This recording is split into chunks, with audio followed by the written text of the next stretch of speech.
उत्तराखंड जैविक उत्पाद परिषद ने आयोजित की कार्यशाला सीएम पुष्कर सिंह धामी समेत जर्मनी के IFOAM प्रतिनिधि हुए शामिल। कहा, हमारी सरकार पर्वतीय जिलों को जैविक जनपदों में बदलने के लिए संकल्पबद्ध।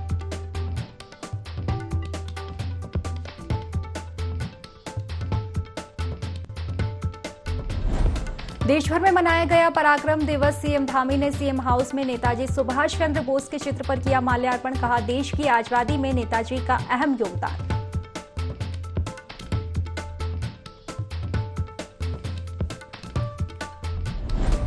देहरादून में नगर निगम की नई पहल। मेयर ने स्वच्छता चैंपियंस को किया सम्मानित। स्वच्छता चैंपियन खोज अभियान में 60 लोग करा चुके नामांकन।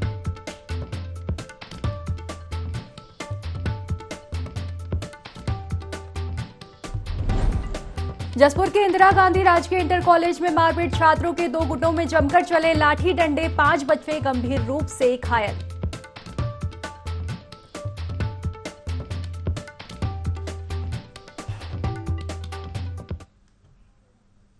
नमस्कार, बहुत बहुत स्वागत है आपका देवभूमि लाइव में और मैं हूं आपके साथ खुशी व्यास। रुक कर लेते हैं खबरों का। लोहाघाट के घाट NH से पिथौरागढ़ रोड पर सामान से भरा कैंटर अनियंत्रित होकर पलट गया। बता दें कि जिसकी वजह से वाहन चालक को गंभीर चोटें आई है।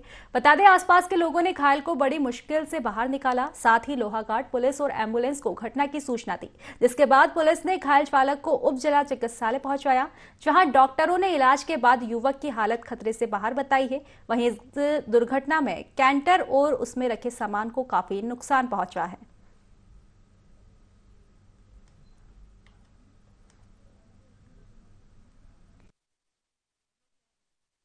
नशा में करने नहीं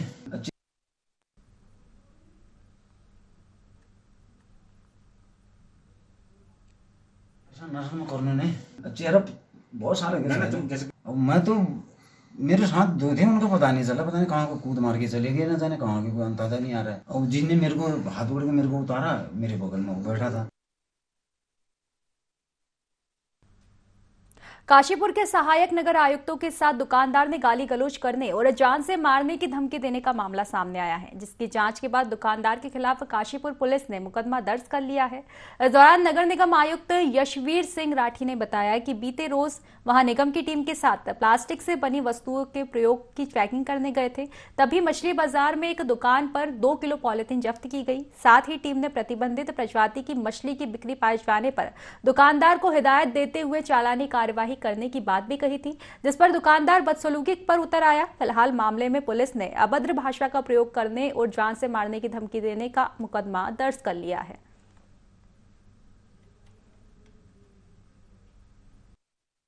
कंप्लीट टीम, जैसा कि पॉलीथीन प्रतिबंधित पॉलीथीन पकड़ने के लिए या अन्य कूड़ा फेंकने के संबंध में चालानी कार्रवाई के लिए निकली थी। माननीय हाईकोर्ट के भी ऐसे निर्देश प्राप्त हैं। मछली बाजार में जाकर के हम लोगों ने पॉलीथीन जब्त करने की कार्रवाई की। 2-3 लोगों चालान भी काटे गए, परंतु एक व्यक्ति द्वारा जबरदस्ती पॉलीथीन में सामान बेचा जा रहा था। 2 किलो पॉलीथीन हमने पकड़ी। उसके संबंध में हमने उनको हिदायत दी और चालानी कार्रवाई करने हेतु कहा गया। तो आरोपित व्यक्ति द्वारा अभद्र भाषा का प्रयोग करते हुए गंदी गालियों का प्रयोग किया गया। FIR दर्ज कर ली गई है।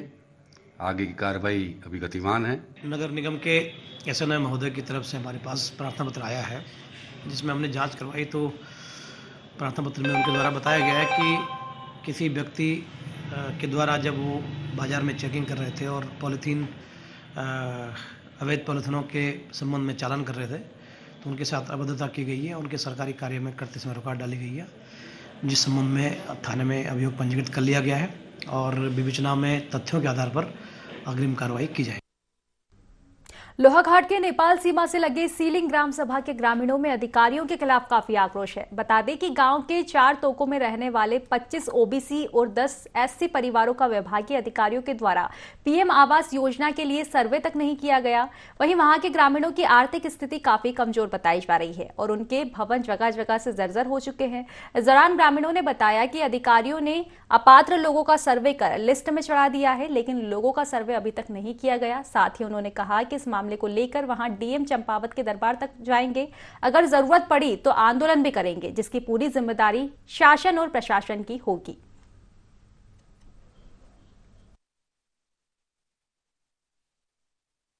प्रधानमंत्री आवास योजना के तहत सर्वे की गई थी, उसमें ग्राम डकला तोग जो है तो वंचित रह चुका है और अधिकारी लोगों का कहना है कि वेबसाइट देहरादून से बंद हो चुकी है, इसमें हम कुछ नहीं कर सकते हैं। हमारा ये निवेदन है कि यहाँ करीब 35 परिवार निम्न श्रेणी के ही रहते हैं। निम्न श्रेणी के परिवार 35 परिवार कम से कम यहाँ रहते हैं और जो कि प्रधानमंत्री आवास योजना के तहत लाभान्वित नहीं हो पाए हैं, तो सर इसमें सर्वे करके इनको लाभान्वित। मसूरी दौरे पर आए पूर्व कैबिनेट मंत्री डॉक्टर हरक सिंह रावत ने पेपर लीक मामले में सरकार पर जमकर निशाना साधा। पत्रकारों से बातचीत करते हुए डॉक्टर हरक सिंह रावत ने कहा कि जिस तरह से एक के बाद एक घोटाले सामने आ रहे हैं, जिसकी वजह से युवाओं में हताशा बनी हुई है, इसमें आरोपियों से ज्यादा सरकार का दोष है। सरकार का अफसरों पर अंकुश नहीं पा रही है। साथ ही भारत जोड़ो यात्रा को कांग्रेस के लिए संजीवनी बताया और आने वाले समय में कांग्रेस पार्टी मजबूती के साथ उभरेगी, और ऐसा उन्होंने कहा है।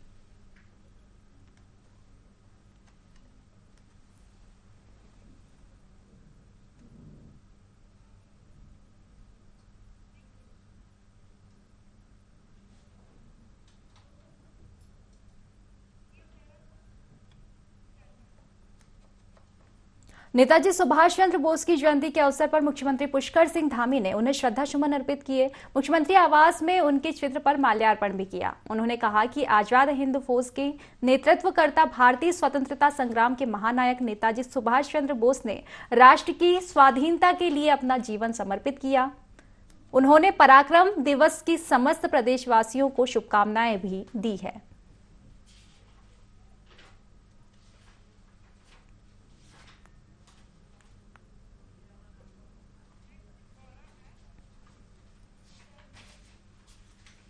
सितारगंज पुलिस ने शक्ति फॉर्म सुरेंद्र नगर में महिलाओं के साथ एक बैठक की। बैठक के दौरान महिलाओं को गौरा शक्ति ऐप और उत्तराखंड पुलिस ऐप के बारे में विस्तार से जानकारी दी गई।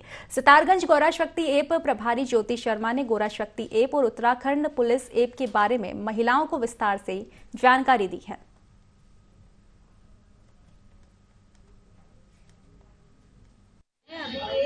एक नई ऐप बनाई है ये, जिसमें महिलाओं को बहुत ज़्यादा सुविधाएं दी गई हैं।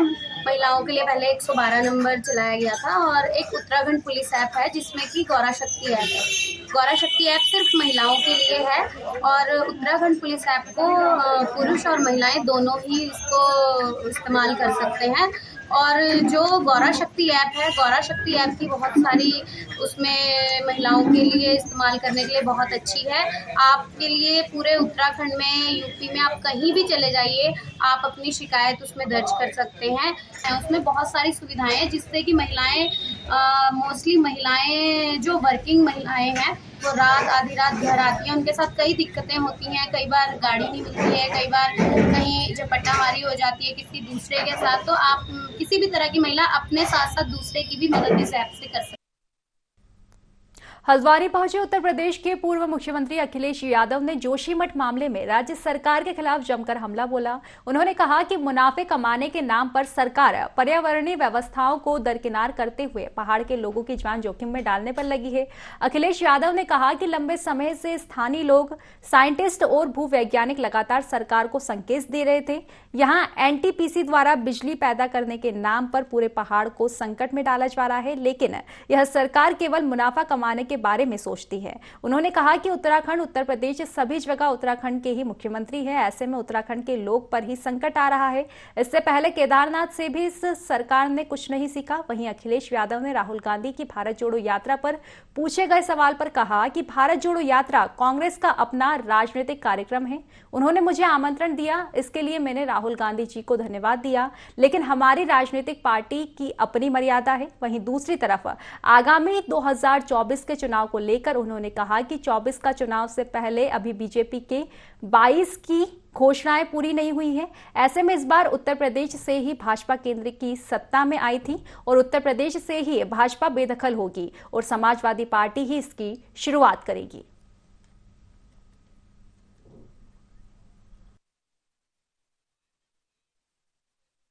की सरकार नहीं मान रही है। सरकार केवल मुनाफे के चक्कर में, आज अगर एनटीपीसी का पावर प्लांट बना रहे हैं तो यही कहेंगे हम सस्ती बिजली दे देंगे। हम उनसे ये कहना चाहते हैं कि अगर सरकार चाहे तो इतना सोलर में इनोवेशन हो गया है, जो कीमत आपको एनटीपीसी देगा बिजली वही हो सकता है थोड़ा बहुत महंगी हो, वो मिल जाए पैसा आपको सोलर से, तो आप सोलर क्यों नहीं बढ़ाना चाहते हैं? जब कई बार ऐसी घटनाएं हुई हैं जहां से हमें कुछ न कुछ सबक सीखना चाहिए था। केदारनाथ में जिस समय घटना हुई, बड़ी संख्या में लोगों की जान गई, बड़ी संख्या में लोगों का नुकसान हुआ, लेकिन उससे भी कुछ नहीं सीखा इन्होंने। भारत जोड़ो यात्रा के लिए मैंने बधाई दी। जब राहुल गांधी जी का पत्र आया तो मैंने उन्हें मुबारकबाद दिया, कांग्रेस पार्टी का। अभी उनके प्रदेश के राष्ट्रीय अध्यक्ष जी का फिर एक बार पत्र आया था, फिर मैंने उन्हें धन्यवाद दिया और उनकी यात्रा सफल हो ये मैंने कहा है। 2024 में सभी सीटों पर समाजवादी पार्टी लड़ेगी, यूपी में भी चुनाव लड़ेगी। 24 में मैं ये कहना चाहता हूँ, भारतीय जनता पार्टी का 22 खत्म नहीं हुआ है, इनका घोषणा पत्र उठाइए। इन्होंने जो वादे 24 के लिए किए थे 24 तक पूरे नहीं हुए, 23 चल रहा है और 24 में चुनाव है, इसलिए हमारे आपके लिए तो 23 शुरू हो गया है। पौड़ी विकास खंड के अंतर्गत कुनाव गांव में रात्रि चौपाल का आयोजन किया गया, जहां जिलाधिकारी डॉक्टर आशीष चौहान की अध्यक्षता में ग्रामीणों की समस्याएं सुनी गई। वहीं कई प्रकार की समस्याओं का निराकरण मौके पर किया गया। इस दौरान ग्रामीणों ने शिक्षकों की कमी, पहाड़ी लोगों का आवागमन, आधार कार्ड, सोलर लाइट, आवश्यक दस्तावेज नहीं बनने सहित कई अन्य शिकायत जिलाधिकारी के सम्मुख रखी, जिस पर उन्होंने विभाग से संबंधित अधिकारियों को निर्देश देते हुए कहा कि 1 सप्ताह के भीतर कैंप लगाकर आवश्यक दस्तावेज बनवाना सुनिश्चित करेंगे।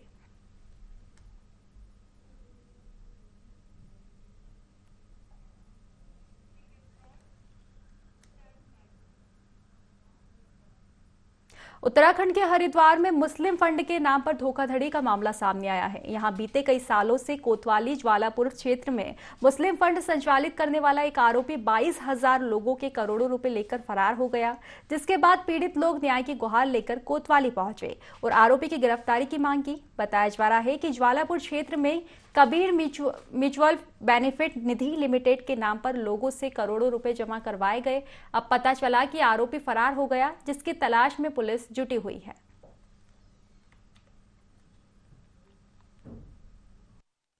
मुझे शादी करनी है, उनके पापा नहीं है, पापा का इंतकाल हो गया था। अब मैं जुमेरात से उनका मुस्लिम फंड नहीं खुला और फरवरी में शादी है और मैं सुन रहा है कि मैं भाग गए, पैसे लेकर भाग गए। मैं सबके बहुत भीड़ हो रही है, तो सर हम कहाँ से करेंगे, कहाँ से लाऊंगे? मेरा आदमी नहीं, मैं क्या करूँगी? कोई नहीं है मेरा। क्षेत्र में काफ़ी सारे जो लोग एकत्र हुए हैं, उन्होंने बताया कि उन्होंने कबीर म्यूचुअल बेनिफिट निधि लिमिटेड करके एक कंपनी है, जिसके माध्यम से उन्होंने अपने पैसे का निवेश किया हुआ है और काफ़ी वर्षों से इसमें काफ़ी लोग जुड़े हुए हैं।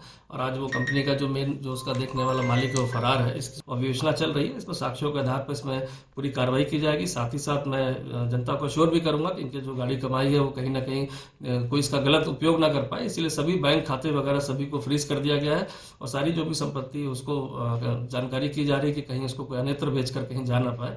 तो अभी प्राथमिक रूप से इसमें जो कार्रवाई शुरू हो गई है, गिरफ्तारी उपरांत ही पता चल पाएगा किन परिस्थितियों में और ये सब कार्रवाई, ये जो कांड हुआ है ये क्यों हुआ है और साथ ही साथ इसके पीछे अन्य कोई लोग भी तो नहीं षड्यंत्र में, इसका भी पता लगाया जाएगा। चंपावत के बनबसा थाने को देश के 16,000 पुलिस थानों में से बेहतरीन काम करने के लिए तृतीय श्रेणी पर पुरस्कृत किया गया। बता दें कि महानिरीक्षक सम्मेलन 2023 में गृह मंत्री अमित शाह ने प्रशंसा प्रमाण पत्र के साथ सम्मानित किया है। दरअसल पुलिस स्टेशनों को विभिन्न 165 मापदंडों के आधार पर आंका गया। साथ ही पुलिस स्टेशनों के बारे में फीडबैक अर्जित करके ही थानों को पुरस्कृत किया गया है। वहीं इस उपलब्धि पर मुख्यमंत्री पुष्कर सिंह धामी ने समस्त उत्तराखंड पुलिस परिवार को शुभकामनाएं दी है। साथ ही पुलिस अधीक्षक देवेंद्र पिंचा ने इस मौके पर खुशी जाहिर की है।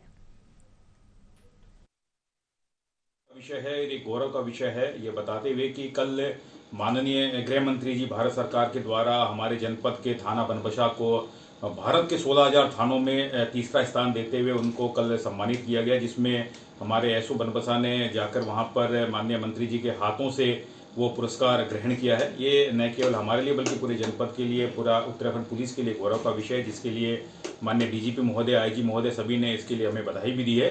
साथ साथ मैं ये भी बताना चाहूँगा कि भविष्य में हम इसी तरह से अच्छे तरह से काम करते रहेंगे, हमेशा जन सहयोग लेते हुए जनता के साथ मिलकर काम करते रहेंगे, ताकि हमारे जो जनपद पुलिस के साथ साथ राज्य पुलिस का नाम भी हमेशा रोशन। चंपावत में बीजेपी ने जिले के सभी नवनियुक्त मंडल अध्यक्षों का स्वागत समारोह कार्यक्रम रखा, जिसमें सभी नवनियुक्त मंडल अध्यक्षों का स्वागत किया गया।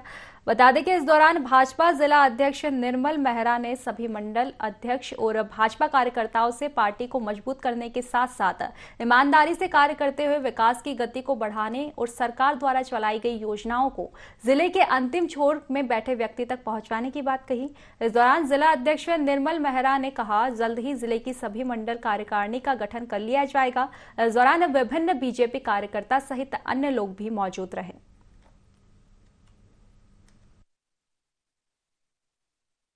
हमारा जो प्रदेश नेतृत्व है उनके निर्देशानुसार माननीय जिलाध्यक्ष जी द्वारा अपनी टीम का और सभी मंडलों में एक युवा और कर्मठ कार्यकर्ताओं को मंडल अध्यक्ष की जिम्मेदारी दी है और इस आशा के साथ कि निश्चित रूप से जितने भी हमारे 4 नगर पालिकाएं हैं इस जनपद में और 4 की 4 में हम विजयी फतह करें और आने वाले लोकसभा चुनाव में पुनः हमारा यहाँ से लोकसभा के सांसद जीत के जाए और माननीय नरेंद्र मोदी जी के हाथों को मजबूत करें। इसी आशा के साथ हमने इस नई टीम का गठन किया है। भारतीय जनता पार्टी हर वक्त चुनावी मोड में रहती है। हमारी पूरी टीम, जिले की टीम गठित हो चुकी है, हमारे मंडल अध्यक्ष गठित हो गए हैं, मंडल की टीमें अभी गठित होंगी। उसके बाद हम बूथ स्तर तक बूथ अध्यक्ष, शक्ति केंद्र संयोजक, प्रत्येक निकाय में हमारे भारतीय जनता पार्टी के अध्यक्ष वो सुशोभित होंगे। ये हम लोगों का लक्ष्य है। तराई पश्चिम वन प्रभाग की पतरामपुर रेंज क्षेत्र के पास गुलदार का शव मिला है, जिससे वन विभाग में हड़कंप मच गया। वहीं घटनास्थल पर वन विभाग की टीम पहुंची, जहां उन्होंने गुलदार के शव को कब्जे में लेकर जांच शुरू कर दी। इस दौरान वन क्षेत्राधिकारी पतरामपुर ललित आर्य ने बताया कि गश्त के दौरान देर रात NH 74 पर भगवंतपुर के पास एक गुलदार का शव मिला, जिसकी मौत के कारणों का पता अभी तक नहीं चल पाया है। वहीं गुलदार के सभी अंग सुरक्षित पाए गए हैं। फिलहाल पोस्टमार्टम रिपोर्ट आने के बाद ही गुलदार की मौत के कारणों का पता चलेगा।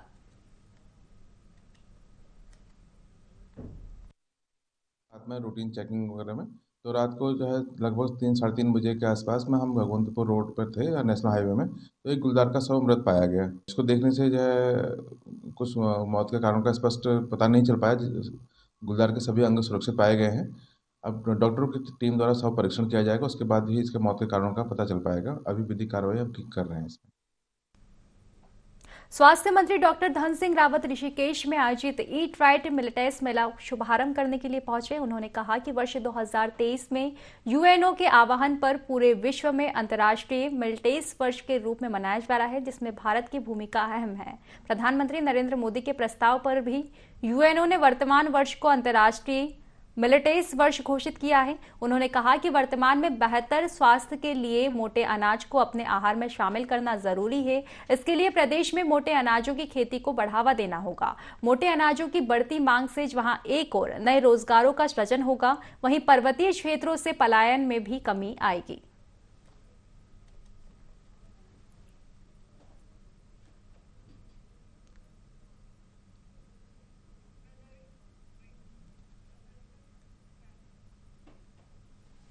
चंपावत में पिछले 3 महीने से बारिश न होने से किसानों को मुसीबतों का सामना करना पड़ रहा है। किसानों की फसलें पूरी तरह से सूख चुकी है। किसानों ने सरकार और प्रशासन से जिले के पर्वतीय क्षेत्रों का सूखाग्रस्त घोषित करने की मांग की है। जिला किसान यूनियन के जिला अध्यक्ष ने कहा कि क्षेत्र में सिंचाई की पूरी व्यवस्था नहीं है, जिससे पहले ही लोगों को लाखों रुपए का नुकसान हो चुका है।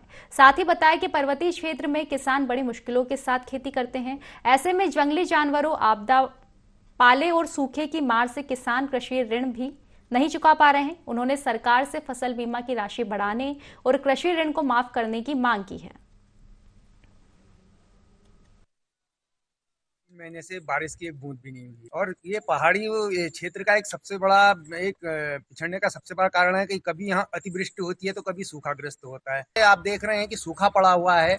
मैंने इससे पहले भी 1-2 बार पेपरों के माध्यम से ये याद दिलाने गवर्नमेंट तक ये पहुंचाने की बात की कि यहाँ पर जो है गेहूं की फसल हो, चाहे लोगों का जो इस समय सब्जियां होती हैं, प्याज, लहसुन है, तो हम ये मांग करते हैं कि लोगों को इसका गवर्नमेंट को इस ओर ध्यान देना चाहिए और लोगों की समस्याओं को जो है ध्यान में रखते हुए उस पर जो है अमल करना चाहिए। किसानों ने लोन लिया है, सबसे पहले वो माफ। दूसरी बात, जो इस समय किसानों ने कैश क्रॉप लगा रखी है अपने खेतों में, वहाँ वो पूरी तरह सूख गया है। जो भी पूरा इलाका चंपावत जिले की मैं बात करूंगा, तराई को छोड़कर, तो वहाँ जो ये किसान है जो लोन धारक है, इनको सहायता मिलनी चाहिए। पूरा जिला सूखाग्रस्त हो। चंपावत में एफएसएसओ श्याम बहादुर थापा के नेतृत्व में फायर कर्मियों ने मॉक ड्रिल आयोजित की, जिसमें राजस्व निरीक्षक और उप निरीक्षकों को आग लगने की घटना पर अग्निशमन उपायों की जानकारी दी गई। साथ ही साथ अग्निशमन और आपदा उपकरणों की कार्यशैली से अवगत भी कराया गया।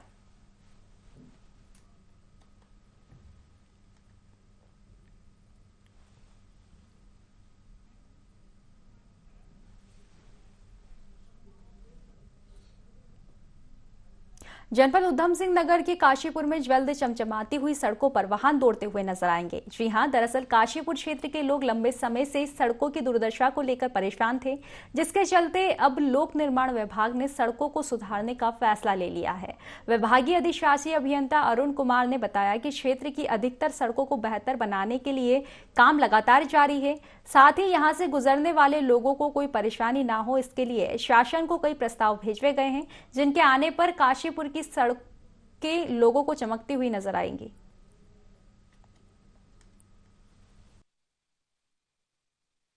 हमारे क्षेत्रांतर्गत आती हैं कि जो काशीपुर की मुख्य सड़कें हैं वो हमारी बहुत अच्छी स्थिति में हैं और लगभग पैचलेस हैं, और हमने हमारा स्टाफ और उसमें दिन रात एक करके लगे हुए हैं कि जिससे कि जनमानस को कोई असुविधा ना हो। NH 74 का अंदर का ये पोर्शन जो पुरानी NH हुआ करती थी उसका भी हमने काम खत्म किया है।